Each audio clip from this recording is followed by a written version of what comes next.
everybody's patience. Hopefully the IT will get us through for the next couple of hours. Just to recap, today's meeting of the public assurance meeting, 24th of August. We start with apologies. Now, I know we ran through this before, but I was unable to hear. Have we got any apologies for today's meeting, please? No, we have no apologies for today's meeting, Commissioner. Thank you very much, Aubrey.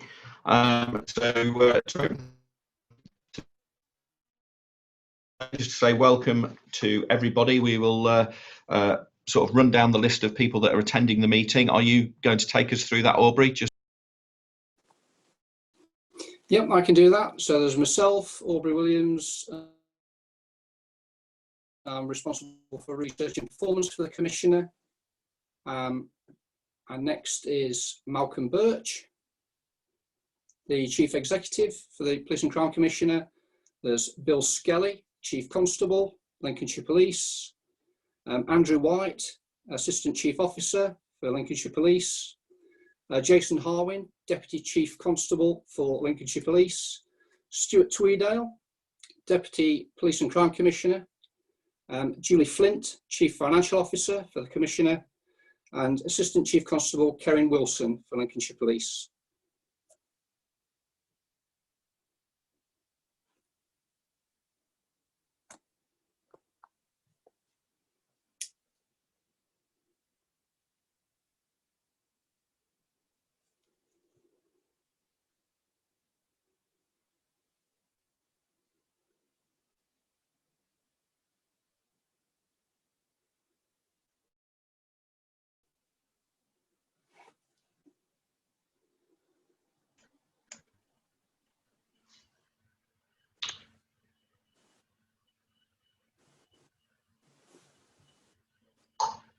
So have we lost you again, Mark?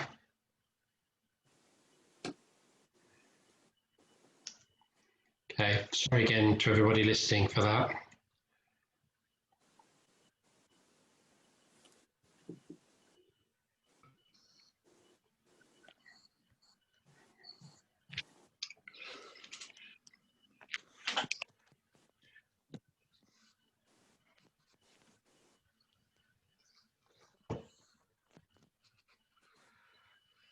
Okay, am I back in the room? You are back in the room. Okay. Thank goodness. Okay, apologies everybody. We're reverting to mobile phone technology now, so apologies for the quality of the picture. Hopefully the sound's okay. Yeah, I mean, just to pick up where we left off then. So item 3, Police and Crime Commissioners update. I think it's fair to say that it's a very busy time for everybody. We're still working on the basis of dealing with the COVID situation, and just a huge thank you to everybody that's involved in that, whether they're in the police, the wider key worker fraternity, equally people that are working in our local councils, and actually everybody that's just keeping society going at the moment. It's very noticeable as we all start to go about our business, whether we're sort of going and spending our money in the shops, in the restaurants, or doing other activities, just how difficult this is for everybody. As a society, Lincolnshire have handled it exceptionally well, and we should be really proud of the way everybody across our county has pulled together and understood the challenging times that we're in. So as we enter the next phase of dealing with that, as we meet the next set of challenges, I think we do need to reflect on how well we've coped so far as a county. So that's all I really wanted to say regarding that, and I'm conscious of our time moving forward, so I'm going to cut and move on to item 4. Have a public question. Aubrey, do you want to take us through that? Yeah, we do, Commissioner. So we have a public question from Mr. Ian McKenzie from Lincoln, and his question is: has the PCC made it cheaper for Lincolnshire Police to reduce crime in Lincolnshire, and does this justify the addition to the council tax? Okay, now I know that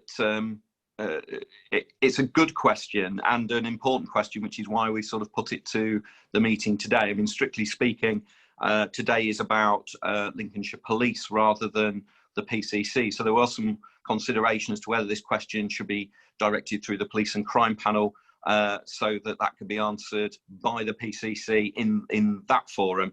But I felt it was really important that this is sort of a double-edged question, really, because the fighting crime element is definitely down to the police force, but equally there's that element that's around the financing of. And so I would suggest that if I give a bit of a perspective from my point of view, and then ask the force to come in from their point of view as well to round this off, so we can give this question a complete answer. I mean, there were a number of very specific things that the Chief Constable and I agreed we would fund if the public were supportive of increasing council tax. And we did this both this year that we're currently in, but also the year before.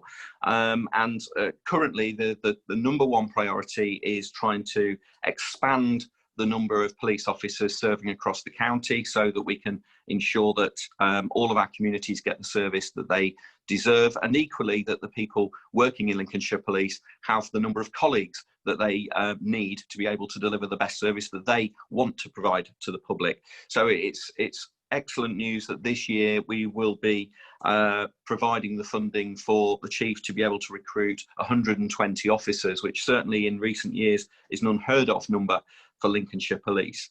And in addition to that, there is programmed that we will also be recruiting 2 cohorts of special constables, which are the volunteer members of our community who are warranted police officers, so they have that responsibility of a police constable, will do that in their free time, which is an incredible commitment that they make.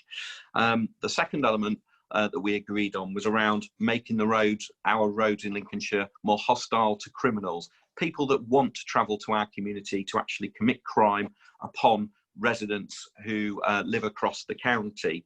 And there were a number of elements to that, one of which was replacing the vehicles used by the armed police units to make sure that they were able to very quickly and ably arrive at the scenes they need to with the right kit on board and in a very timely fashion.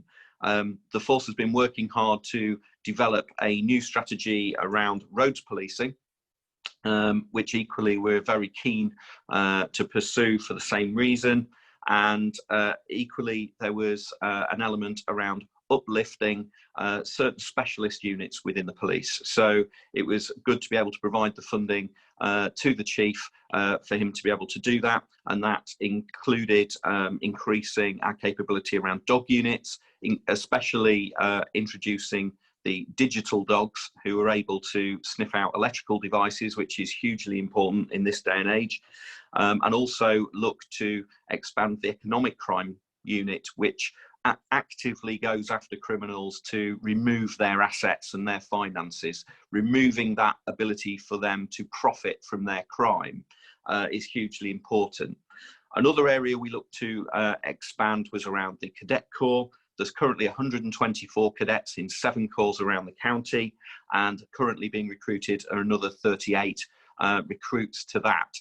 And that's really important because that gives an opportunity for young people across the county to actually experience the responsibilities around policing, understand more about their communities, and actually it's just about turning out really good citizens. And let's be fair, it's not a bad thing to have on your CV either when you're starting in your work career, to say that you've contributed to your community in that way. So it's very good that we offer that in Lincolnshire.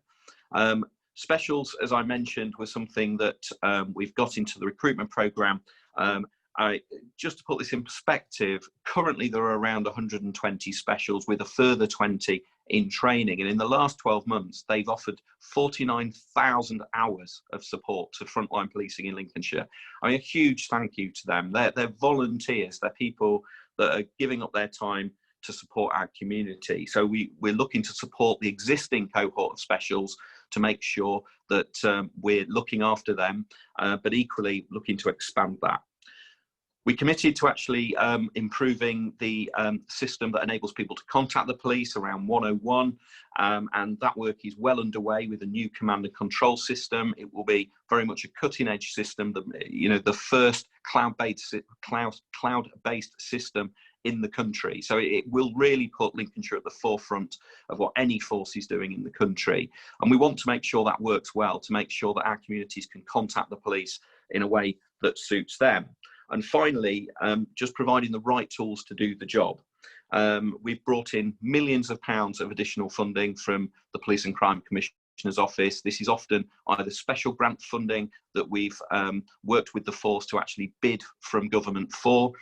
It can be very specific funding. So we campaigned with other PCCs to actually get more money from government around domestic abuse and sexual violence services during COVID, which was successful in getting money across the country, including here in Lincolnshire, and an additional £140,000 to uplift the number of tasers in the county, which is currently underway at the moment. So that will take us from around 170 officers to around 350 officers on the front line that are able to carry taser to keep them safe and keep the public safe. So that's a flavour of where my job is, to make sure I represent the public's views. I equally match that with the funding that's available to me to go to the chief and say, this is what we can provide, this is the public priorities, how can you spend that to keep us safe? So that I believe that offers a flavour into what we've been doing. I hope that explains what we're going to be spending the council tax on. And equally, when it comes around to April next year, I fully expect to be listing all of these and explaining that they've all been achieved, and then what we plan to do for the next year. So over to the force, if there's anything you want to add to answer this public question. Thank you very much, Commissioner. There's very little I would wish to add to that. It's a very kind of full description of the 6-point activities that we've been embarked upon since the public came forward with the additional precept. All I would say is two things. One is that we seek to provide the best value we can with the public money that we are given. And there are lots of different ways in which we try and drive out that best value. So it's not about being the cheapest or trying to make things cheaper. It's trying to ensure that we give the very best value we can for every single pound and penny that we are given. So I'd reassure the person who wrote in with that question that very much is our focus. And the kinds of things which we are doing, so increasing officer numbers, developing specialist capabilities in departments, ensuring that we've got the right call management, call handling processes, and really supporting those kind of volunteers that we have. All of those things, I think, come together to try and show that we provide the very best value that we can. And it's had lots of positive successes over the course of the last 9 months, and indeed I'm sure it will show that way right the whole through the whole year. So that's all I would add, Commissioner. As you said, it's an important question to be asked, but I would absolutely agree with you that every penny that the public have given us, we have been spending as wisely and productively as possible. Okay, thank you very much for that, Chief. So moving on, have we got any other questions, Aubrey? Does that cover that section off? No, there were no further questions from the public, Commissioner. Okay, thank you. So we'll move on to the focus report, if we can, which is the update on violence across Lincolnshire. Over to you again, Chief. Thank you very much, Commissioner. And we spoke last time at the last public assurance meeting about bringing forward some information to explain to you, but also to the public, the activity that the force was doing in order to both understand and also combat violence within the county. Lincolnshire remains a very safe place to be, but we are concerned as a force that some of the areas we've seen over the last 12 months, and indeed some of the areas we're seeing in the last kind of 6 weeks. What I'd like to do is I'll invite my colleagues to talk us through this focus report, which goes into some detail. We won't go into all of that detail here this afternoon, but it's there for people to see. Talks about a bit of the backdrop, a bit of the context, and then some of the specific areas where we feel that activity not only is ongoing, but requires further investment going forward. That's investment of time, not necessarily kind of money. If I ask the Deputy Chief Constable, if I ask Mr. Harwin if he would like to kind of start taking us through the report. Jason. Chief, thank you very much. Good afternoon, everybody. I'm going to cover the report up to section 5, and then ACC Karen Wilson will cover off from where we are at the moment going forward as well. So I think the main bits I just want to cover are, firstly, again, making sure we understand what we mean by violent crime, what sort of offences are recorded. I think it is important, and I know we've had this conversation at various other public assurance meetings, but understanding the journey of how we record crime, some of the issues for the force over the last couple of years, and the impact that has in terms of when we start comparing levels of crime to previous periods. And just importantly then is to get to the position where we look at how safe are you as a resident of Lincolnshire, in Lincolnshire, compared to other parts of the country as well, which is a really, really important piece as well. So if I start off firstly, the report does articulate the key areas which are in relation to violent crime. So in very quick summary, homicide, death, serious injury and lawful driving, violence with injury, violence without injury, and stalking and harassment are the main offences. Now again, the report highlights what that actually means and breaks it down, particularly when you look at violence without injury and violence with injury, it actually breaks down what does that actually mean. The reason I've raised that now straight away is in terms of what's been categorised as violent crime has changed over the last 10 years regularly. And again, if you look at the Lincolnshire journey, back in July 2018, which doesn't seem that long ago, but actually is 2 years ago now, obviously the force had a crime data integrity inspection to see how accurately we were complying with the National Crime Standards recording. Now, why is that important to the public of Lincolnshire? It's important firstly because if we don't record crime accurately, firstly, our response, and again, importantly, making sure we understand the needs of victims and signposting to other victim support could potentially not be where it wants to be. So whilst some people say, why is it important? It's important because if we don't get this bit right, what happens after that initial report comes in could be not right either. So back in July 2018, which ultimately looked at how the force were recording crime the year previously in 2017, that inspection highlighted some shortfalls in our recording and ultimately categorised the force as inadequate in recording of crime. What does that mean to the public? Well, again, it means that in that period, 2017 to 18, we recorded just under 10,000 less crimes than we probably should have done. Right, why is that important today? Well, that's important today because when you start looking at trends in crime, actually saying, is it getting better? Is it getting worse? Am I getting safer? Or is it less safe? It's important we measure like for like, because if we don't, straight away, we're ultimately measuring apples with pears. And again, for the public, and messaging to the public, it gets very confusing. What's also changed back in 2018 was the offences around stalking and harassment. Now, again, this has been well publicised nationally, so it's not just a Lincolnshire issue here, but stalking and harassment is a very much underreported a crime previously that is certainly linked to lots of domestic abuse, and ultimately recognising by not recording that crime, again, we didn't have a full picture. But having a full picture, again, was potentially missing the relevant support for the victim, and importantly, the work that the force and other forces are doing around prevention and investigation.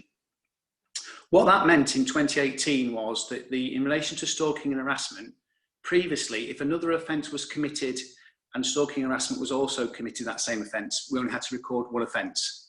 What changed from 2018 then was actually we started to record more than one offence. We had to record at least 2 and potentially 3, depending on the nature. So straight away, we saw a potential of 5 to 10% increase, not just in Lincolnshire, but across the country in terms of recording, where quite rightly we should record those offences at the same time as any other serious offence as well. So what have we done since 2018? Again, we've reported on it previously. We had a further re-inspection late last year. And again, that report highlighted that in terms of crime data integrity and how the force was reporting crime, we are now achieving good, because actually 90%, just over 90% of compliance was achieved in terms of crime recording. Now that's still not 100%, so there is still more work the force need to do, but importantly we recognise in terms of when we start to measure like for like, last year's levels are getting towards where we believe the right level of crime in terms of recording should be. Now again, importantly, the work to make sure we are recording crime as accurately as we possibly can continues for the force, and importantly that's not just in terms of violent crime, but it's also goes into all crime, for all the right reasons, as I said earlier on. So again, what does that mean to the public of Lincolnshire? Well, how safe am I? As a resident of Lincolnshire, how safe am I? Well, recent data to March, and again, this is changing, and again, Karen will talk on where we are in terms of comparisons from Christmas onwards, but up to the end of March, Lincolnshire was still the second safest county in the East Midlands in terms of overall violent crime, and in terms of comparisons to other parts of the country, both nationally, levels average and below. Again, Lincolnshire was at the same levels, if average levels, if not below that, slightly below that in some areas as well. That said, the Chief highlighted at the start, we cannot get complacent. Violent crime is a third of all our reported crime. And importantly, we recognise this has a massive impact on individuals and communities. And therefore, we recognise it's got to be a priority for the force. And therefore, again, I'm very happy to hand over to Karen to say, so where are we now? What are we doing? What's the impact? And where do we go from here? Okay, Karen? Okay, thanks, Jason, for that and setting the scene. And so if I can talk about where we are currently. So if for anybody who's following on the documents, I'm at page 8 on the Violence in Lincolnshire document. So we have here a chart of where we are in terms of our numbers, and you can see the difference in terms of where we were in 18-19 to where we are currently. And also further down that page, you'll see the chart which shows our patterns of crime reporting up until currently up until July. There's a big dip there, as you will see, in March, April, which is the COVID impact as a result of the lockdown that we had.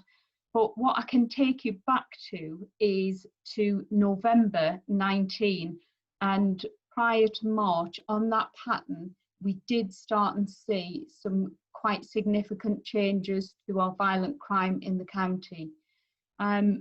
We put in place a very comprehensive plan back in November, December time to tackle the violent crime across the whole of the force.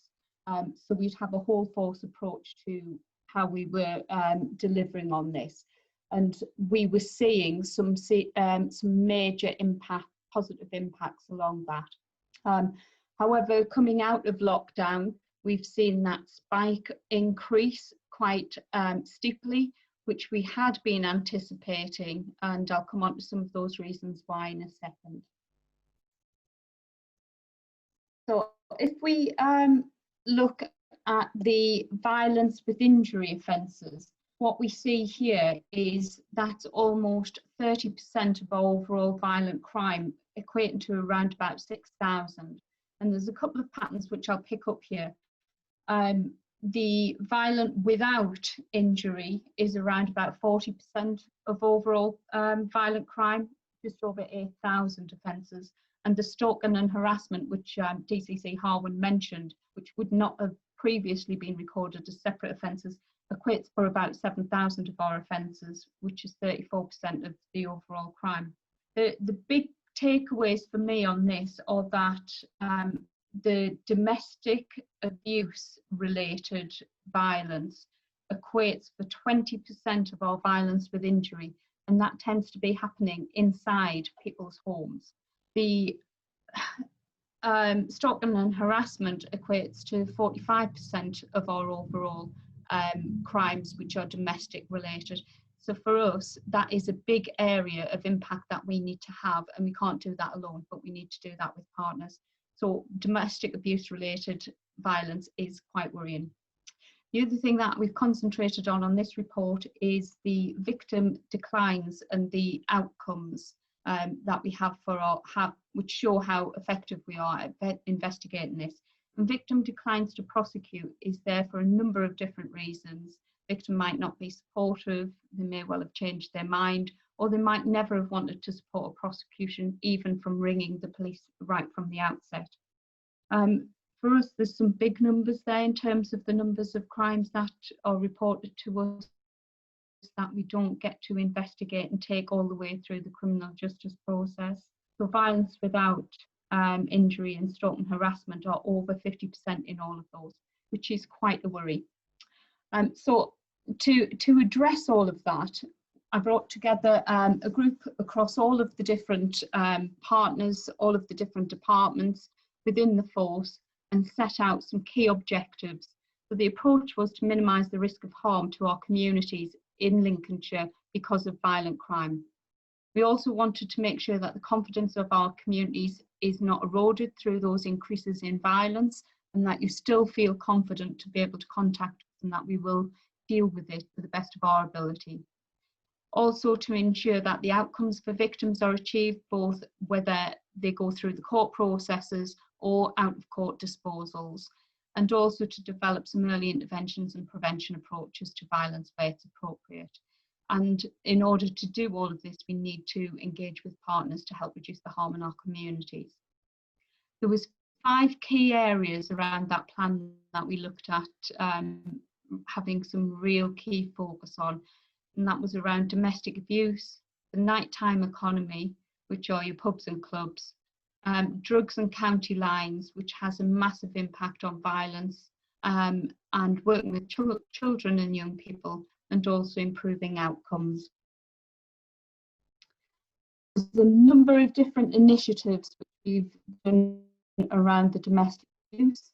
But if I can draw your attention to a couple of those key programmes, the Make a Change programme has started to see some real positive impacts on the perpetrators, to make sure that we break that cycle of perpetrators continuing to cause harm, especially if they're moving from partner to partner. Also working with schools, we launched Operation Encompass, which helps support children experiencing domestic abuse, and making sure that schools are there to support children who have experienced some harm, to help them get the support and remedies that they need. We've done some quite high profile media campaigns on some of the partners such as Boots and other businesses, to make sure that everybody's signed up to supporting victims of domestic abuse, but also making sure that it's everybody's business to stamp this out, because this is a societal issue that we need to address. We've also introduced, taken advantage of the new legislation which came out in January for stalk and protection orders, and they've been introduced, and we've had 5 successfully applied for. Within the nighttime economy arena, we've brought together a whole force approach to the nighttime economy, linking in with the licensing unit, who also link in with the local authorities to make sure that we've got a whole systems approach, so that our licensed premises are not treated differently in different parts of the county, and we have one approach.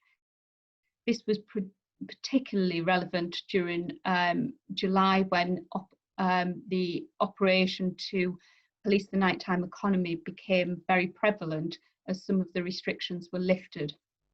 We've also engaged with PCSOs, specials and our cadets, etc., to help raise awareness of the licensing regulations that we have, and also work together with us to do some more testing of how effective licensees are at serving underage drinkers, etc., and also working in partnership with the licensing trade to make sure that violence and weapons are kept to a minimum, and that they're doing what they can to support this as well.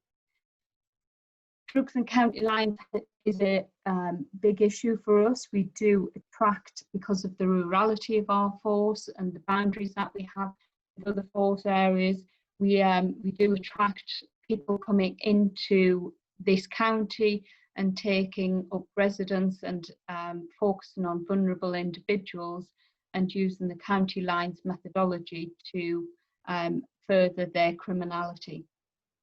We've had some excellent arrests on this. We've got a real good handle on what we should be doing, but ultimately if we take one gang out, it quite often comes about that there's another gang coming in, and we need to get better at working across the whole of policing to make sure that we tackle this, so that we've got those early interventions in place, so that if somebody comes into the county, we recognise them straight away and we're able to deal with them. Operation Deptford in Lincoln City Centre, which we ran a couple of weeks ago now, has seen some really excellent warrants that were executed there, where we've had numerous arrests and large quantities of drugs and seizure of weapons. We've had operations in Grantham, we've had operations in Gainsborough, again tackling county lines or drug dealing, and this has produced some excellent results. a number of very serious drug dealers are on remand, haven't been charged with offences, and we will see them come to the outcomes as they come to trial later, probably next year now. I doubt we're going to have some of those court cases happening this year. Working with children and young people, our neighbourhood teams and the Futures for Me team, which are previously Youth Offending Service, are working very well together with our other partners in the local authority to have really effective joint diversionary panels, also working in schools when they go back to school in September. We have Stay Safe days where we collectively work together to give really positive messages to children so that they make good positive choices, especially around knife crime. The outcomes, which I mentioned at the beginning of this piece, is a real worry for me about making sure that we're giving the victims the excellent service that we know we should be giving them, but sometimes that doesn't always happen because of a number of different factors. But if we can get to our victims first and get the measures in place to make sure that we deal with it first time, rather than passing things on to different departments, etc., then we've got a higher success rate chance to actually have positive outcomes from for those victims. So because of that, we've put together a Victims First strategy, which was launched in partnership with the Commissioner and Victims Links and other partners to make sure that we have the right delivery for our victims. So that will hopefully have an impact, a positive impact on getting justice through criminal justice processes and out of court disposal processes.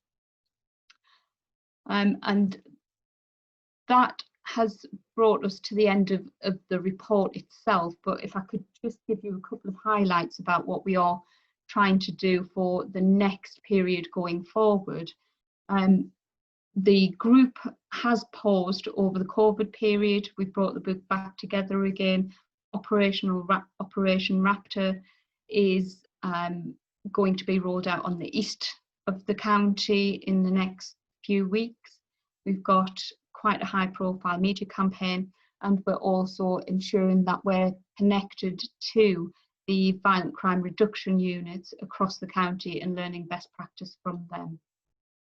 And I'll pause there and hand back to you, Chief, if you want to take it from there. Okay, thank you very much, Karen and Jason, for taking us through what is, I feel, quite a comprehensive report. There's a lot of information around the detail about demand and the categorizations, and a lot of the information around the various activities that the force has taken part in order to try and manage that demand better and indeed prevent it in the future.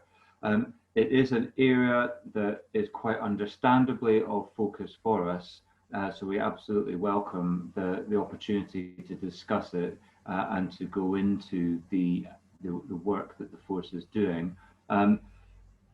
What I'll do, Commissioner, if you don't mind, is I'll pass back to you and the team, and we're prepared for any questions you might have in order to draw out any more of the issues. Thank you very much for that. And I think you're absolutely right. It's a superb report because it really makes clear the Lincolnshire position, but also where we've come from to where we are, and equally what's actually happening to that. And that's really helpful. And I think it's been written in a very accessible way. So I think any members of the public that are looking at this will get a real feel for what's actually happening across the county. And that very much is my hope with these reports, that they're accessible in a way that adds value to the public who are interested in whatever the subject matter is we're looking at. So thank you to the team for pulling that together in that way. I think a couple of observations first, really. I mean, obviously, one of the interesting things we've seen nationally is the phenomenon around violent crime increasing, and to the point where the government has put additional funding for 18 areas across the country to put multi-million-pound violence reduction units in place. And you know, it's fair to say Lincolnshire stood no chance whatsoever of being eligible to bid for that funding, and that's a double-edged sword, if you will, because in one respect, it's always very frustrating when we don't get funding to improve the service for the public, but actually this was driven purely by the levels of violence that were being experienced in that locality. So, you know, in some respects, I'm very glad that we're not one of the 18 areas that could have bid for that money, because it would have meant that we had a significant problem that had been identified nationally that needed to be resolved. So it's always good to bring funding in to assist with these things, but equally it's good when you are not one of the places that's got that additional focus for something as serious as violent crime. The other thing that I note as well is that this very much is a societal problem, not just a policing problem. Whether we're dealing with domestic abuse, which clearly is in the home setting, and identifying challenges around that, are a range of partners that work together in a multi-agency way to really try and protect people across our community. But equally, when we look at the work that goes on in schools to try and educate young people, whether it's around knife crime, about drugs, about any number of things, but also really importantly, our nighttime economy, which clearly is a space that's very much partnership. Our local authorities are the licensing authorities that provide the licenses for people to be able to sell alcohol. But equally, they play a hugely important role, and we've all got those statutory duties around community safety, a huge role regarding things like the running and managing of CCTV, which obviously is of importance in keeping their citizens safe, but ultimately leads to providing very important evidence for policing to bring people to justice. So, you know, a huge thank you to our partners in local government for doing what they do as part of this, because it absolutely is not just a policing issue. I suppose a couple of things that I would ask is if you could expand a little bit around the knife crime element. I mean, I know Lincolnshire is not as affected as some areas, but one of the things I know that Lincolnshire Police did do was quite a lot of proactive work, particularly around stopping and searching and actually looking for weapons, and particularly bladed weapons. And obviously, the more successful you are at doing that prevention work, then that will have an effect on the crime figures. So actually, obviously, sometimes the more work you do, the higher the figures. So I'd just like to understand a little bit more about the work you've been doing around that element. And equally, yep.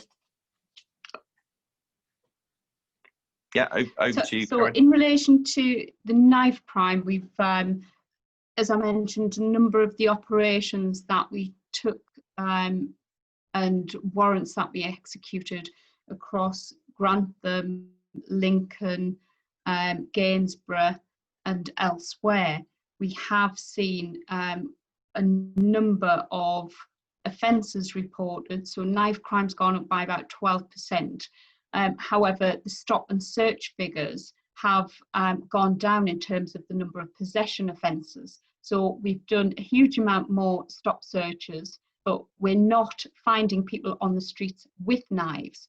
So for me, this is a real positive in terms of the messages that we're getting across in some of our media campaign. But actually, when we have the crimes reported to us, we're building very comprehensive intelligence pictures together. So the more the public ring in, the more the public that contact Crime Stoppers, for instance, and we build that picture to show where those likely offenders might be living or might be operating on. And that has led us to all of the warrants that we've been able to execute. So in terms of the knife crime and offences, we've recovered over 200 knives and bladed weapons since January, with a high number of offenders arrested as well. Some of them are still going through the criminal justice system. We've had a number of guilty pleas of people who've gone through the criminal justice system, and some are still waiting to be charged as we go through more complicated crimes that they've been responsible for. But this then leads to what we call a 4Ps approach. So we've got the prevention and the pursuit of the offenders, but the prevention is really key for us, and that is about explaining, educating and enforcing those standards right across some of our vulnerable communities, and where children might be drawn into seeing older kids behaving like this or getting away with it. then we need to make sure that it's not acceptable for them to do that. And I think just rolling on from the knife issue, one of the worrying things that we do see at the moment, especially with young people in certain areas, is the use and fun type use of BB guns, which is adding a lot more pressure onto not just the police resources, but they've got a gun in a public place. Nobody knows whether that's or not. The majority of offences that we have dealt with have been BB guns or imitation guns, where young people just think it's a giggle to have one of these, but it's not. It's really serious, and we need to get some more education across as to the seriousness of that as well. No, thank you for that. I know as well, looking at obviously the drugs and county lines work, I mean, there's a lot of activity that's going on, not just locally, but regionally and nationally, and it all obviously links together around this. But I know in particular around the operation that's commenced in Lincoln, Op Vigilance, which is looking particularly at sort of safeguarding children and working a very multi-agency approach around that. I'd be interested to understand a little bit more about that and where that actually reports into.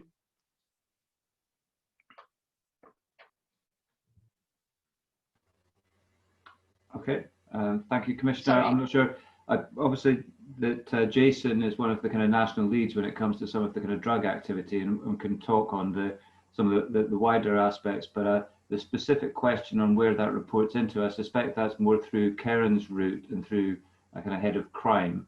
Karen, do you want to say first, just in answer to the specifics, and then Jason, I don't know if you want to say just a few words about the kind of national view. Yes, that reports into my gold group, which I've pulled together, the Violence in Lincolnshire gold group, and Superintendent Lee Pash is the silver commander on that. But we bring all of that together. He has a tactical reporting mechanism where we make sure that all of the tactical issues are being adhered to. And then that comes into my group, which is gold group. Then that feeds into the force threat and risk group, which then feeds into the quality of service group that the chief chairs. So that's the governance structure about the mechanism that these feed into. But what we do intend to do is have a monthly report of the tactical group, the highlight report, which we will send into the Commissioner's office on a monthly basis. So you've got a real keen understanding of what we're doing from month to month.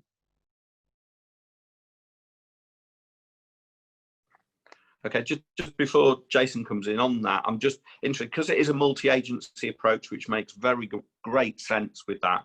I'm just wondering whether that links through to the wider partnership, so the children's safeguarding partnership as well. Does it go to there, or is it purely a police?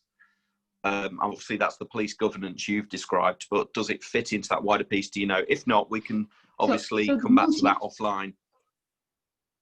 Yeah, the multi-agency approach should feed through into the Children's Safeguarding Board and feed into the Safer Lincolnshire Partnership. The governance arrangements, the governance arrangements with that at the moment, I'm not too.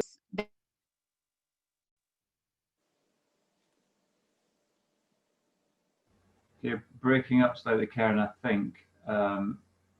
You're certainly sort of frozen on my screen.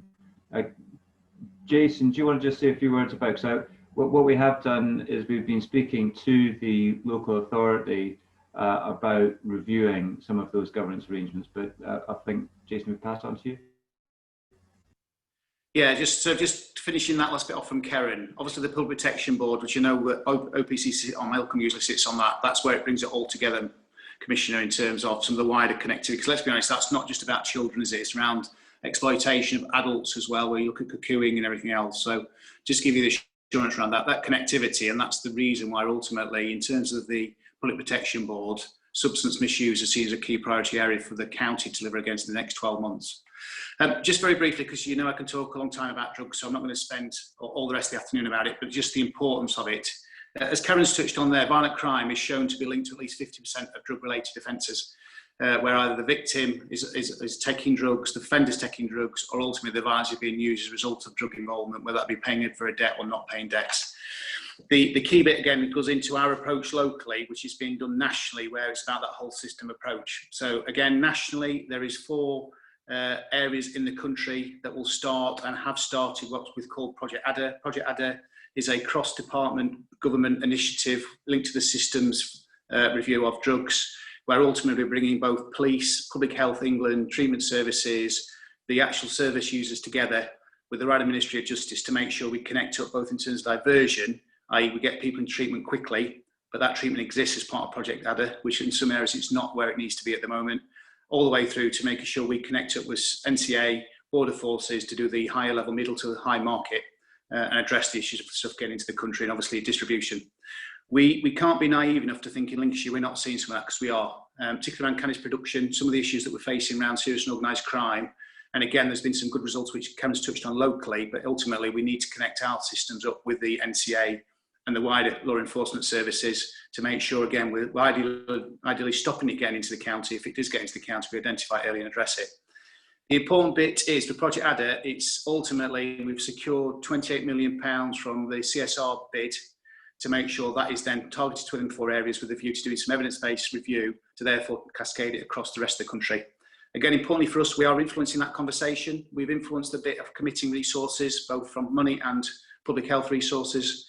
And just as importantly, from a county, we get the benefit of learning some of that learning as we use national lead to make sure, again, we can get ahead of the curve to then make sure if there is opportunity to get some further funding around treatment services, we can do that as well. So there's a lot of work happening nationally and internationally around this, but in a minute, we need to make sure it's relevant for Lincolnshire and Lincolnshire public get the benefit of it as well.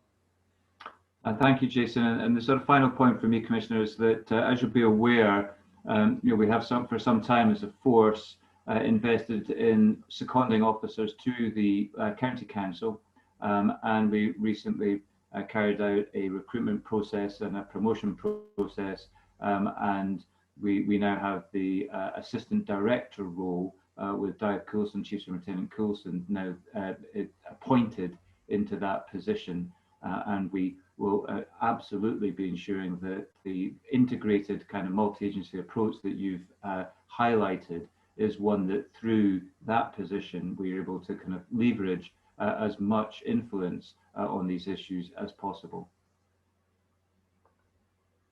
Excellent, thank you for that. And I'm just keen to make sure that we tackle this as the thing that it is, which is a societal problem, not just a police enforcement problem. Although obviously the police play a major part in it, it absolutely requires all of us across the public sector to pull together to challenge this. And equally, we rely on the public to provide the information to assist with it. But I think that was a very good report. Has anybody else got any questions before we move on?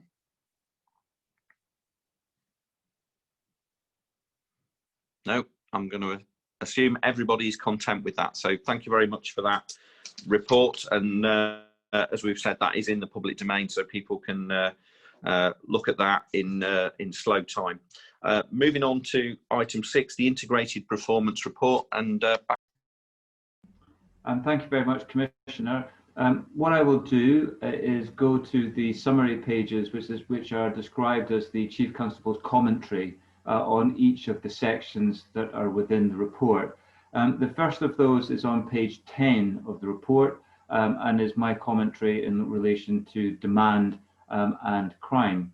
The second half of that is very much focused on the issues that we've been discussing in terms of the violence report. So I wasn't going to go into any detail at all to discuss that, albeit very happy for us to pick up any questions that are coming from the team in relation to any of the other crime categories. But if I just say a few words of introduction in relation to the Optala COVID-19 response, and if I could just echo your opening remarks for this meeting, the compliance by the public of Lincolnshire has been exemplary. We have seen right from the beginning, a willingness on the part of communities to to play their role in ensuring that people are kept as safe as possible. And we have had very few occasions when we've had to escalate through the engagement and explanation parts of our programme through to enforcement. I'm very pleased to say that there may be some media reporting on the response of enforcement around quarantine, very, very low numbers across the entire country, and we've had one in the county in relation to that over the period of since it was introduced. And again, that's because we followed the engage and encourage and explain routes before relying ultimately on enforcement. Again, there's been media reporting on unlicensed music events or illegal gatherings of large groups of people. So we're not talking about someone having a children's party and there being 31 people there, not 30. What we are talking about is places that, again, we've seen in other areas of the country where hundreds upon hundreds of people are gathering. Many of them are being charged for that. They're in terms of financially charged. And what we've found as a service is it's difficult to enforce the legislation. So government have announced some changes to the law, which we are expecting to get more details of this week. We haven't, as a county, experienced that same level of activity, but we are very watchful of it. And if it were to occur, then clearly the law would be available for us to use as much as it was for any of our colleague officers across the country. In terms of the other issues, we continue to work very closely with the local authority, the district councils, Public Health England, and the many partners who've been involved from day one in relation to the county-wide response to COVID-19.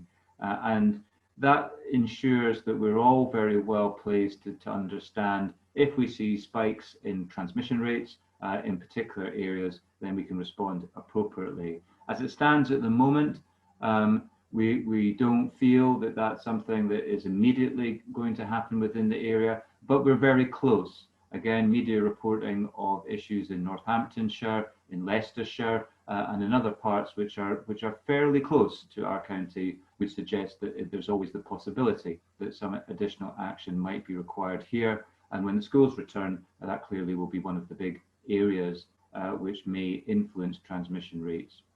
But I'll close on that point with what I started with, not just paying tribute to the communities, but also to our staff. People in Lincolnshire Police have stood up and responded throughout this entire crisis and continue to do so. And I pay tribute to them in also some really quite difficult circumstances that the force has endured in recent weeks. So that's all I wanted to say in relation to that first section and the commentary, but we're happy to respond to questions, Commissioner.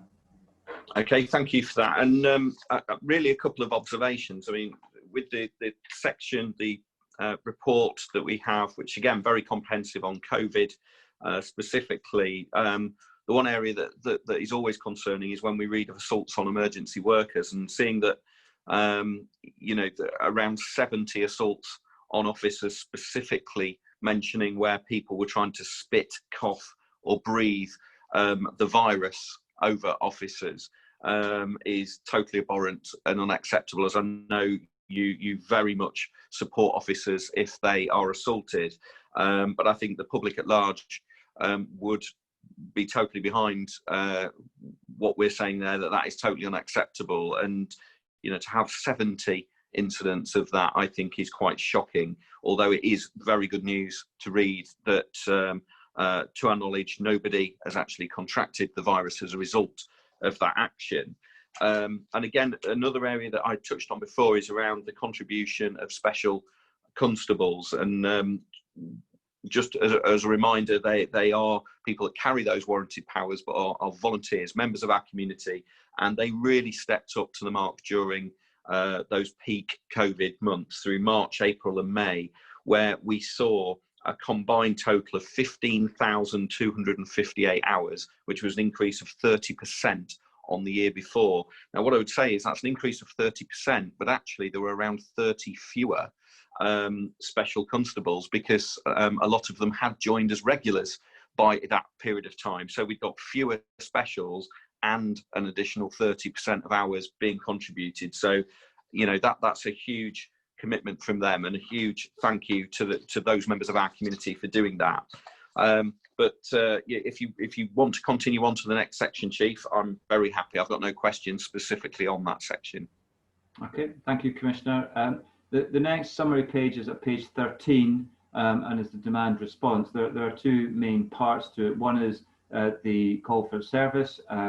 You mentioned earlier in response to the public question about investments in command and control and how we would manage calls for service within the control room. I'll ask ACO White just to expand on some of the commentary there. And then the second part is on our road traffic collisions. And again, you referenced the fact that we wish not only to make our roads as safe as possible for those who use them, but as hostile as possible for those criminals who are using them for their own criminal gain. And there's probably a couple of bits that we might wish to say in relation to that. I'll ask Karen ACC Wilson to do that. So, Andrew, is there a couple of words you just want to say in relation to that first part? So in relation to call handling, it's been a trying time over the last few months, Commissioner, as this was one of the areas where we took steps to ensure that the workspace was COVID secure by splitting our control room into a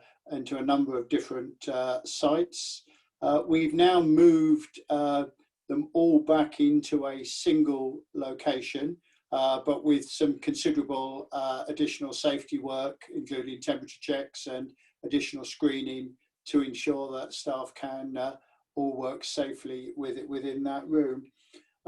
We are seeing demand remain high in terms of call handling, but the response has been generally very good across that period. We've had over the last 8 weeks as high a number of call handlers available for service as we've had in recent times, which obviously is helping us with that. And we have a pipeline going through to have more call handlers coming in the near future. And this is coupled with work that we're also doing with Lincoln College, who will start from next month doing one of their public service courses with a particular focus on call handling as well. So a number of actions currently in place in relation to managing those call handling figures. Okay, thank you. And Karen, do you want to say something in relation to part two? Yes, thank you. The collisions and serious injuries did take a sharp drop throughout the COVID period. As we know, the roads were quieter, and we had probably about 50% less traffic on our roads during the more stringent of the lockdown regulations that we saw. Sadly, as we came out of that, we did have a lot more injuries and deaths on our roads that were probably on the higher side of some of the speeding numbers that we'd seen in recent years. That seems to have settled down to the same levels that we'd had pre-lockdown in terms of those speeding numbers. But we saw that, I think, because the roads were so clear, people took advantage of those clear roads with their speed, and sadly some of them didn't come out of that particularly well. The issues around motorcycle related collisions as well has been a common factor as we've come out of lockdown, where people have their excess speed has contributed to some of those collisions. There's a lot of work going on at the moment in terms of the fatal four, and as you know from the roads policing strategy that we launched last public assurance meeting, we've had some focused activity there. We're working with our partners and some focused resource into some of those key areas.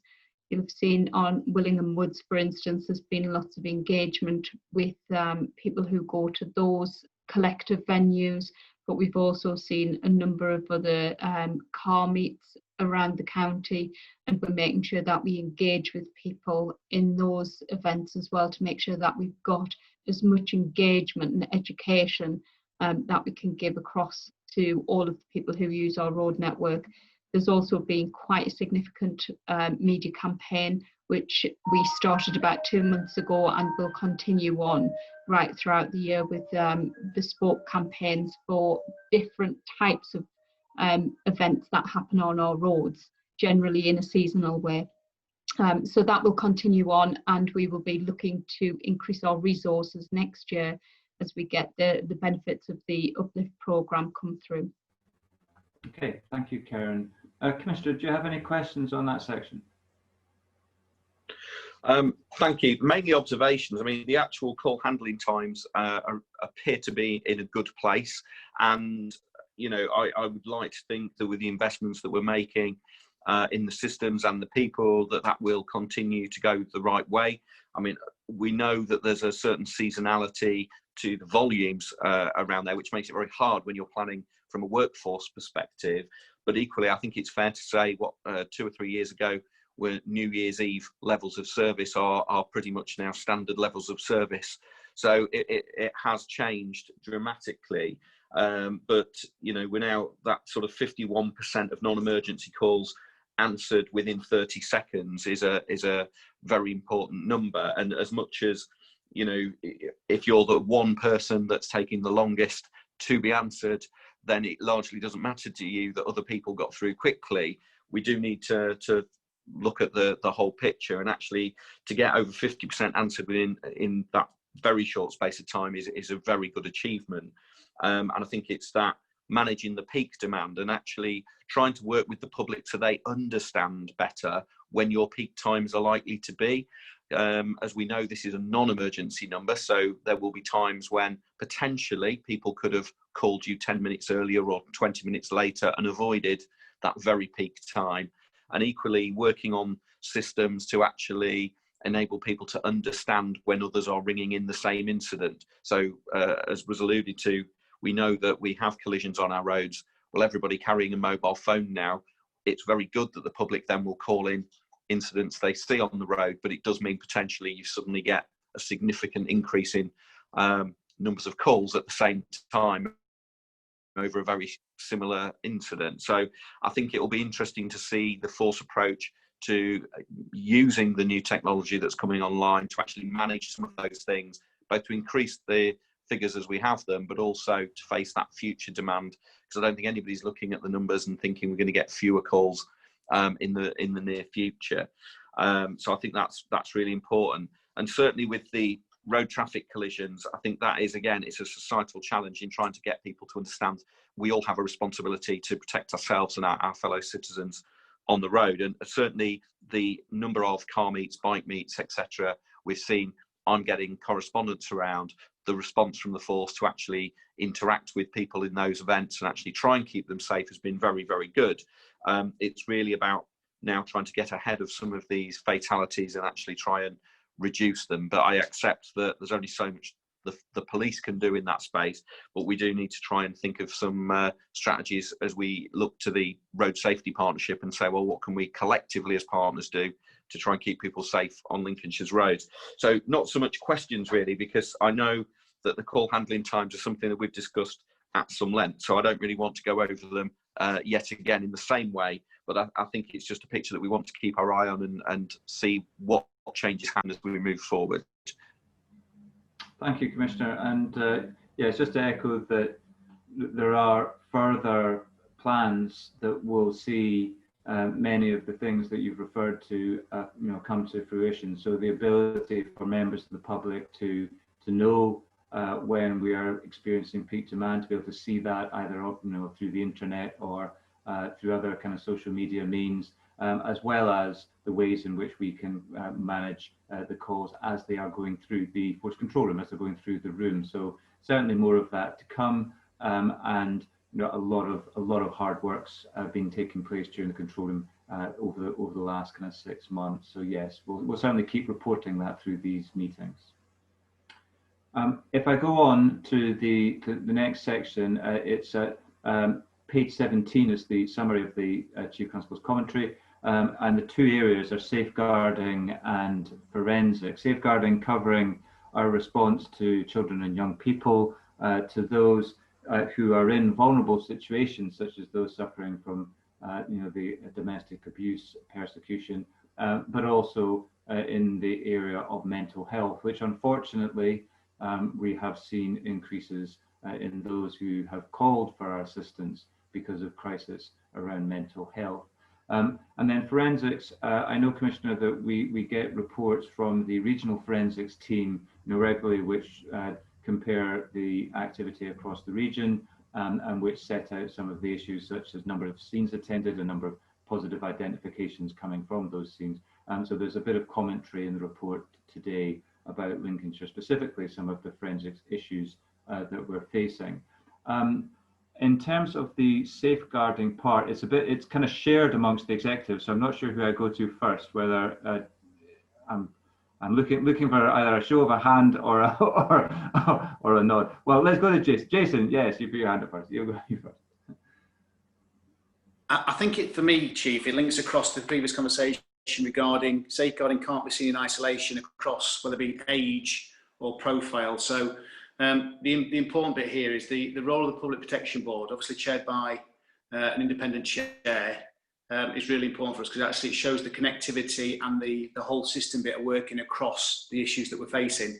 The reality around all this, it touches on, which Karen's touched on already, around the increase in domestic abuse, which we're seeing over the last couple of months. And the reality as we go back into the school term, hopefully, fingers crossed, in 2 weeks' time, we are anticipating, again, a significant impact in terms of reporting around safeguarding. The reality being is a lot of the teachers have not seen their children or young people for a significant amount of time. And again, I know it is a concern, having spoken to some of the teaching establishments at the moment, about how they're going to actually deal with that, taking account of the time they're going to be in the school, the way they're going to be in the school, the way they're going to interact with other children is going to be very different to how it was prior to COVID-19 as well. So this is an area that we've got to recognise in terms of demand, and our likely reporting in the coming months is likely to increase. And again, it is a pressure on our public protection teams and the wider public partnership teams to make sure, again, we've got capacity and flexor capacity to match that demand as it starts coming in through the door. So again, Kerry, you might want to go into a bit more detail with the PVP work and the stuff we're doing, trying to understand the increases and the wider bit about capacity going forward as well.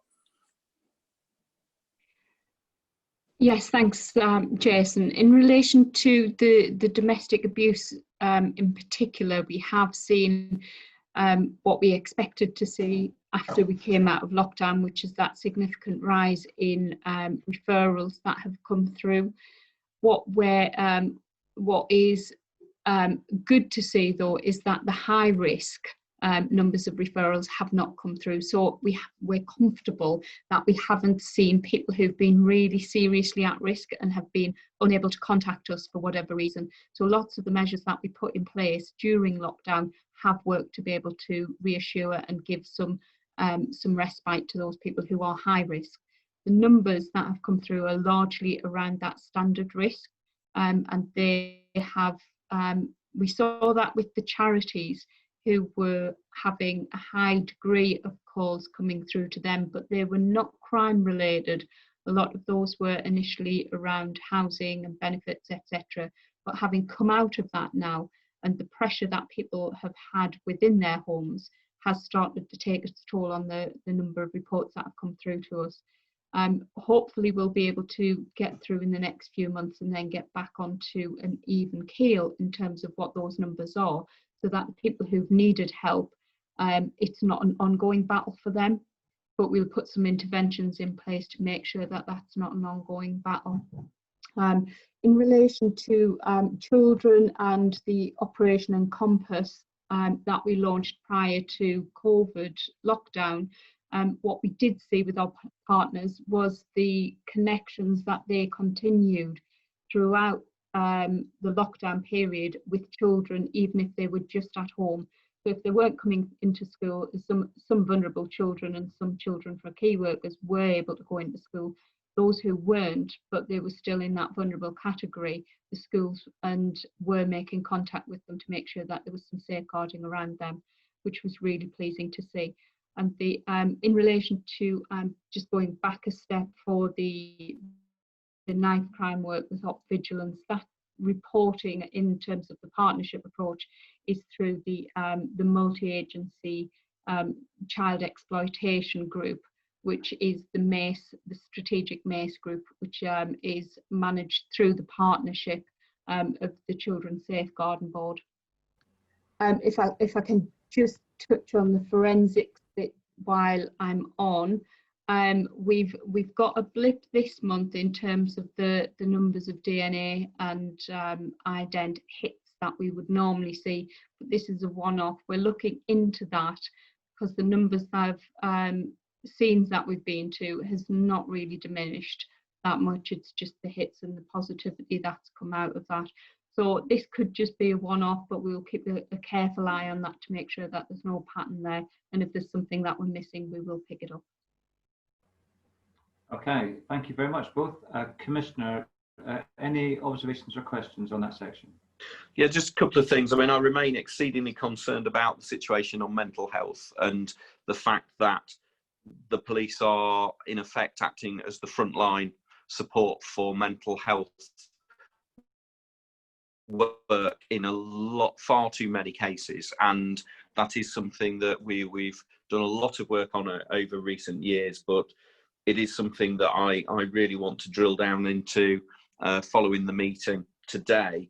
I mean, we've seen a significant number of people where they've had the Section 136 used. That number is growing and it remains a huge concern. I mean, I think the police have done a great job in avoiding custody as being the environment in which to take people in mental health need. That work has been really, really good over the last few years. We need to maintain that, but equally we need to be assured that the services provided across the county are robust enough that they work 24 hours a day to support people's health needs and that we're not unduly putting pressure on policing. So that is something that I think we can collectively take away to try and redouble our efforts on and get assurances from partners. Another area for me is around the child sexual exploitation. I note that the number of referrals it has gone down in the last 12 months. And again, it's sort of an area of concern for me. It's one of those things where you immediately question, is that because there's less of it or because there is less people coming forward to seek help for it? And again, it's something that I think moving forward, we need to examine that, maybe to go, what further work can we do to make sure that people are coming forward, understanding the help that's available for them to ensure that we're not missing people that need the help and support on there. So that's more of a takeaway really, again, for that. And finally on forensics, I mean, this is an area that I'm often asked around, and even as recently as today, a member of the public has raised with me their concern that in their particular case, they felt that forensics should have been used at the scene and that actually the force didn't see that there would have been that actual benefit in sending the crime scene investigator to there. And again, I'd just like some reassurance from you that you're comfortable that we're getting the level right, because Lincolnshire have always been very good at, if you like, triaging to make sure we're sending in an appropriate way to places where we feel there will be value. But equally, I know some force areas almost send it as public reassurance when they know full well they're not going to really realistically get any kind of forensic hit from it. But it's almost a reassurance where we've taken a much more sort of pragmatic approach from the point of view of this is public money we're spending and actually we want to make sure we get good value from it. But that assurance really that you feel that we are still attending as many things as we need to, and that there's not an undue financial constraint or any other restrictions that are preventing you going to things that you would like to go to. Okay. Karen, did you want to come back on that one? Yes, please. And I recognise that the issues that the Commissioner's raised, and I've asked that question quite frequently, especially when I see the number of scenes that the CSI attend across the region. And the Commissioner's right, we take a much more pragmatic triage approach to the scenes that we do attend. is there a likelihood that we will get a positive hit from whether it's fingerprints, DNA or whatever from the scenes that we go to, so we don't waste money sending a very expensive resource across our vast county to scenes where we don't think that there's going to be very much coming from that. There's training which takes place both within the control room and within our officers to make sure that they know what they're looking for when they request CSI attendance.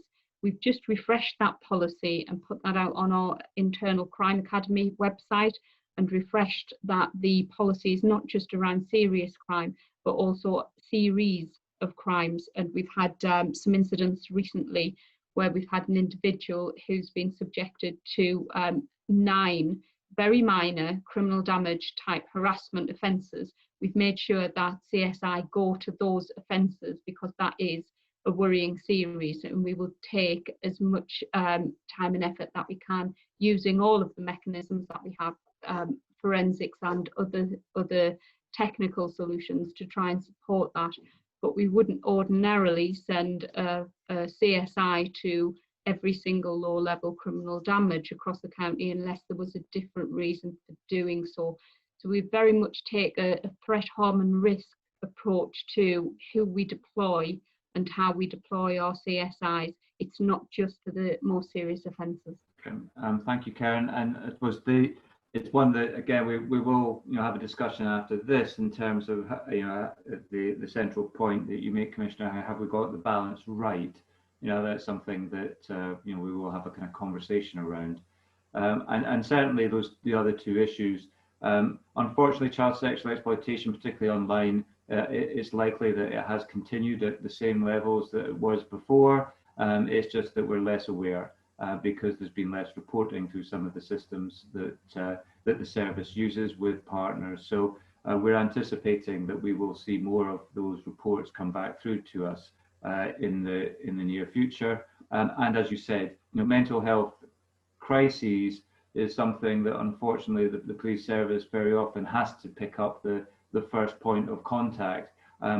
We have got better, I believe, in the county at being able to kind of get the most appropriate resource to the individual at the time that they need it. We were very much hoping that the mental health hub approach that has been adopted would be a kind of game-changing introduction of mental health provision. Unfortunately, COVID-19, I think, has derailed some of those issues, some of the plans that were there.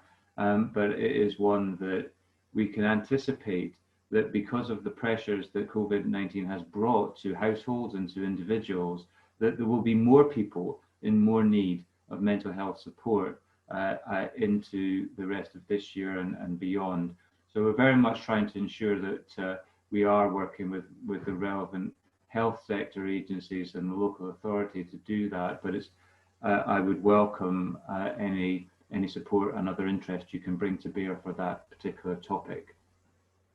I'll move on then to the next section, which is around outcomes. It's pages 20 and 21 of the report. The first part is on the sort of criminal justice and custody arena, and then the second refers to the roads policing enforcement action, the reporting on that. All I would say by way of introduction is that the criminal justice arena is one that is causing great concern for us as a service, and for us specifically here in Lincolnshire. We are very closely linked into the Crown Prosecution Service and the Court Service, Probation Service and the Prison Service. But it is fair to say that some of the problems that the Court Service in particular have encountered simply by not being able to run courts in the way that we would have done before social distancing restrictions were brought in, means that there are considerable backlogs growing within the system.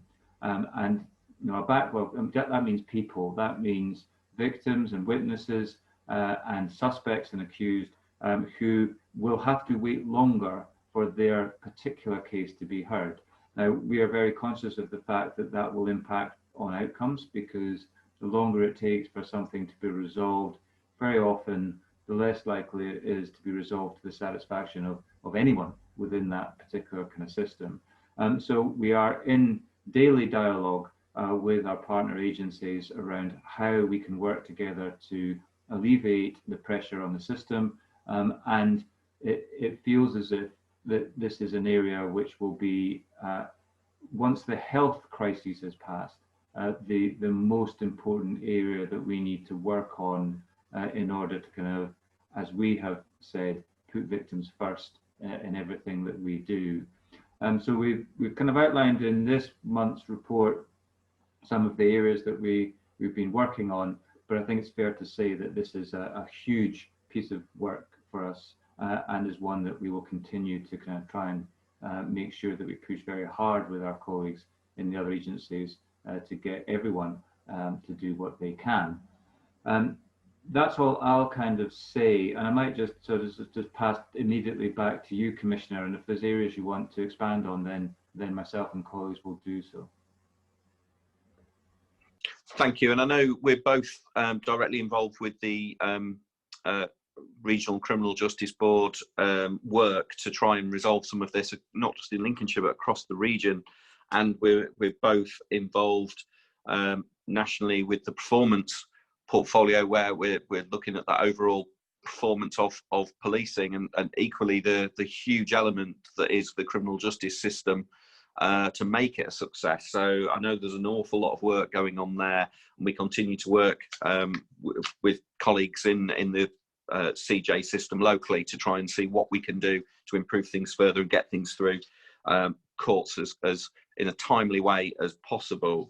I mean, certainly one of the things that's very noticeable is the amount of sort of looking at the roads again, the amount of vehicle seizures for no insurance, no license, which actually cause a huge challenge to society. I mean, the amount of uninsured collisions there are on the road, etc., affect everybody that drives on the road, and that continues to be a huge number. So, you know, on average 193 vehicles seized every month is a huge number, and equally takes up a lot of policing time. So, you know, that remains an area of concern, but it's good to see that it's remains an area of focus. And certainly with the firearms licensing numbers, you know, to be achieving 100% month after month after month of licenses that have been processed appropriately within the 8-week window from receiving a completed application is exceptionally impressive. I mean, there isn't a single month missed in that, and you know, that's to be commended. I mean, the amount of firearms across the county remains significant, around 50,000, with 20,000 license holders, and that is about safeguarding the whole community to get that process right. And it's a huge pressure on a force in a large rural county such as Lincolnshire to do that. So I think where Lincolnshire Police is directly responsible for the outcomes, such as that, there's really good work going on. Where we're sort of working in partnership, both the OPCC and the force, around criminal justice, I think there's good work going on, and I know that we're both eager to do more with that. I think it still remains a real challenge regarding positive crime outcomes, and we've seen a lot of talk nationally around particularly rape outcomes going through court, and that's something where we saw earlier in the report that you know, for a place like Lincolnshire, I think it is quite shocking for us to see over 800 reported offences in a year, albeit an amount of those non-recent, but nevertheless it's a huge number, and I guess that's something that we need to be looking at to go, well, is there more we can do to work with Crown Prosecution Service to make sure that that service for people of Lincolnshire in getting those offences through the court system is as good as it possibly can be. And I'm not necessarily asking you to, on the spot now, to give me your final conclusions around that, but I think that is something that concerns me, and I think we need to look at together to say, is there more we can do in Lincolnshire to actually work across the sector to get as many cases to court and with the appropriate result at the end of that as possible, particularly in that instance. So that's really my final comment on that section. Okay, thank you, Commissioner. And yeah, I think that we would always believe that there is more we could do. It's about being able to do it together with those various agencies you mentioned in terms of supporting victims of domestic abuse and bringing about kind of positive outcomes for them. I'll move on then, Commissioner, to the satisfaction part of the report, which is pages 23 and 24. In it, we refer to putting victims first, which we've mentioned a couple of times already during this meeting. And I'm sure we will say just a few words about that. But also, I suppose, noting that there is kind of work ongoing within the force to improve this area, and we're nowhere near where I would hope we would be able to achieve. But at least there are some positive trends that we're seeing. So one of the main areas where unfortunately we found it historically difficult to have good performance around is keeping people informed of the progress of the contact they've had with us. Well, since December, we've shown some fairly steady improvements in those areas, and that is a trend that I would be really keen to see us continue with. And it's one of the things that sits within the kind of heart of the Putting Victims First plans and activity that we have now launched. Also, we're working very closely with your own office in terms of the victim links and the victim support, and ensuring that as best we can, we're giving a joined up service to people that unfortunately find themselves the victims of crime. But I will kind of pause there, Commissioner, at that point, and yeah, I think if there's one area where I think we do really need to see some improvements, it's around that being kept informed area. It is the single biggest comment I would have. I mean, 101 people will always have a view that you know, it should be almost instantaneous that people can contact us whilst accepting that that's a non-emergency number. I think the figures are moving in the right direction with all of that. But the other area is around this being kept informed section, and I know that is a challenge. And equally, I think a lot of this is about setting people's expectation from the start. So if they're not clear about when you are likely to inform them of the next stage, they clearly will have a self-created expectation that it's likely to be sooner than maybe it will. So I think there is work to do on there, but I appreciate it is an area that most forces have historically really struggled to get to a point where they'd be completely happy with it. But it is something that I'm keen to sort of see going in the right direction. So it's pleasing to see that it is, but I do think that's probably one area where we need to see that increase. The other area, which is one that we don't talk about very much, but is a very important area of business, is around restorative justice.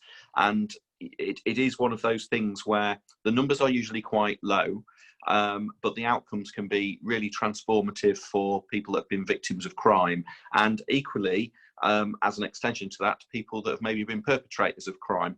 But the primary function is clearly around the needs of the victim, and you know, the numbers that are in the report here around restorative justice, you know, I think are positive. It is an area again where I think we need to look at some really good work around training of officers and making them understand the value of restorative justice. But I think that is an area again where I think we can sort of raise our expectations a little bit more as we move forward to actually get more people engaged in that process, because it is a very positive one, as we know, for people to be able to put very difficult incidents in their lives behind them and move forward in a positive way. So they're really my observations on that. But you know, the other area, I guess, which is very difficult sometimes to assess whether it's a positive or a negative, is around complaints, because we should encourage and welcome people complaining if they are unhappy. It doesn't necessarily mean that something wasn't right. It could be that actually the explanation around it is sufficient to resolve the complaint. Equally, it could be that there's a problem to resolve. And I think all organisations should value learning from experience. So I'm never quite sure whether a small rise in complaints is a bad thing, or whether it's actually the story of the public feeling confident to come forward and actually have an expectation that you will look fairly upon their concerns and deal with it. But that's another area where I think we do need to be probably clear about what that is. Is it more dissatisfaction, or is it genuinely a positive culture of listening to the public, and how do we actually make it more of the latter than the former? And that's really concludes what I would say about. Okay, thank you, Commissioner. I'll ask Karen if she wants to say a few words about the sort of keeping people informed and sort of putting victims kind of first, and then invite Jason just to say a few words about complaints. So Karen, over to you first. Yes, thank you, Chief. In relation to the victim first strategy, I recognise exactly what the Commissioner is saying, in particular around keeping people in.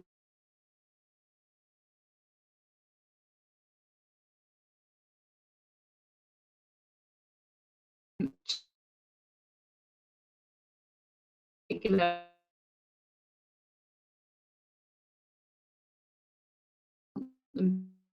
to be dealt with, and then do that follow up in that promise that we give them, the contact contractors, as it's sometimes termed. Then if we can do that, we can keep people on side as well about giving them the best service, but also that impacts on the outcomes of any criminal justice processes. What I would say is, with it being early days, if it's acceptable, I'll bring a further detailed report to the next public assurance meeting, similar to the violence report, which gives you a fuller picture of all of the work that we are doing and the measures that we've got in place to start and see some of the trajectory, hopefully in a positive way, to the direction that we're going in. Yeah, thank you, Karen. And Jason? Yeah, so in terms of complaints, Chief, obviously, again, you'll be aware that complaints and regulations changed earlier on this year. So therefore, in terms of comparing previous years to this year, we can't realistically do that. What I can say is we now receive an updated report, which I've got in front of me now, actually, up to the end of June this year. So from the 1st of April to the 30th of June, we received 206 complaints, and in those complaints, 324 allegations were made. So one complaint can involve a number of allegations. The fundamental bit, going back to your question, Commissioner, is around, again, what happens once someone's had contact with the police, and that's the area where we need to do more focus on. It links a little bit into what Karen's touched on there around keeping the public informed around the investigation, but it's also about managing expectations in terms of what an investigation will look like. So we've got better data now. The data is still not where we need it to be. There's some more work that we need to do to get better data, but we've got more information that actually helps not just understand what the issue is, but importantly what we can do about it. And again, that's been brought back into, and obviously governance with your office around complaints is part of that process as well, which again I know Malcolm's aware of. And just for public's awareness, the complaint system itself is regularly kind of dip sampled by our independent advisors and with the Commissioner's office. So we can open ourselves up to as much as scrutiny as possible in how we manage those complaints from the members of the public. And certainly on these restorative justice outcomes, Commissioner, we're very much welcome kind of continue to work with your office around opportunities for commissioning. If there are diversion programs and other activities that we could sort of get access to and get involved in, I think that would further help the way in which we try to divert offenders away from reoffending. I'll come to the final stage of the report then, Commissioner, which is on resources. It's on page 26, the summary. We've mentioned a couple of these items already during the course of today's meeting. The extra investment and the bringing forward of investment has allowed me to recruit more police officers this year than most people can remember, and that's to be very much welcomed. And whilst there is a time lag in recruiting and then deploying those officers to be fully effective, we are starting to see and will see over the months ahead a steady growth in the number of deployable officers that are available to our command teams to meet the needs of the public. What that's meant is that we have managed throughout COVID-19 to continue with our recruitment and our training activities. We've done so in COVID compliant environments, and it has allowed us, though, the ability to maintain our trajectory to kind of grow the organisation in as quickly as we can, but in as appropriate a way we can. And you've mentioned it already, that hasn't just included full-time officers, but We've got 20 extra special constabulary members, volunteers who are going through training. We've got waiting in the wings, nearly 40 cadets who are wanting to come into our organisation, and volunteer PCSOs. I think we have some 20 odd of them who are waiting to kind of join us. So we're doing a lot of continuing activity around being able to kind of grow the organisation, as well as keep it healthy, because that also impacts on the deployable numbers that we have. And I'm very kind of pleased to say the forces activity and individual choice has meant that we've got very low sickness levels and therefore more people able to be deployed. But Andrew, I don't know if there was something you wanted to add to that comment. Very complete. Well, I mean, the thing I would point out in terms of the absence level charts is that although undoubtedly the hygiene improvement that COVID has brought about has seen a significant drop, as you can see on the police officer working days lost, we'd already started to see a sustained decline in absence levels for police officers, and I think this is marked by our general approach to wellbeing, but in particular we've worked very hard with HR and local management in terms of looking at those officers on restricted duties and how we bring them back into full duties as quickly as possible, and that those officers that are able to return, one of the things that COVID has shown us is that we can return officers to doing positive, useful policing work, but quite often from their home. And so we're bringing these people back. We think that's a big aid to their overall recovery, and it decreases the time they spend until they're back ready on full duties. So we expect to come out of the other side of COVID with a lower level of absence for our police officers and police staff. Thank you, Andrew. Any comments or questions, Commissioner, on that section of the report? No, other than to say it's great to see that we're still on track to deliver the sort of officer numbers that we sort of agreed earlier in the year, and we've got the funding to. And obviously we're still at that stage of waiting to find out from government what the next funding envelope will be, and that's going to be quite critical, not just to Lincolnshire but policing as a whole, but certainly our responsibility locally. The spending review that will come will determine an awful lot of things, not least of which what percentage of the tranche 2 and 3 of the national uplift, the 20,000 uplift that's coming across the country, will come to Lincolnshire. And obviously we continue to battle our corner regarding that, but also the wider costs to policing. And this is something that's often very difficult to explain and articulate to the public, as we know, where it can look like a super picture when there's large pots of national money coming in, but actually we have the pressure of pay increases, pension increases. Equally, having the officers is only part of the picture. You obviously need to have the right levels of staffing to be able to make sure they've got the right training, the right kit, the right information to get them to the right place at the right time.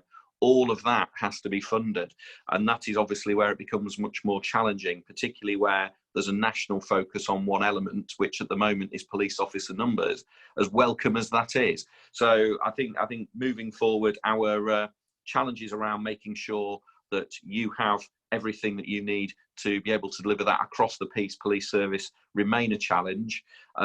We'll obviously continue to work together on that, but it is very good news to see the absence levels where they are. That again is exceptional. I think it speaks very highly of everybody in the organisation, how committed they've been through that period of dealing with COVID, that there's been an exceptional reduction in the amount of time people have been away from the organisation, which is to be commended. And I very much am looking forward to that period where we get to the end of this financial year with a significantly greater number of officers than we started the financial year. So that will be good to see. But that was all I was going to comment on that. I think it's a good picture across the board when it comes to the the officer numbers, but like I say, I remain challenged really by the overall financial envelope we've got to be able to deploy the full range of services. And equally, as we know, the public are very concerned to make sure that the phones get answers in a timely way, that complaints are dealt with in a timely way, all of those functions that are done by a range of people that we need to be able to pay to be able to get them to deliver that work. So we'll continue to try and match the resources to the full range of services, but fundamentally we want to make sure you've got as many officers as possible out in the community. But that was all I was going to say to that. Is there any other comments that anybody wanted to make on the integrated performance report? No. Okay. Well, really, that concludes today's meeting. So thank you very much, everybody, for attendance. I'm going to put Aubrey on the spot and ask him when the next meeting is.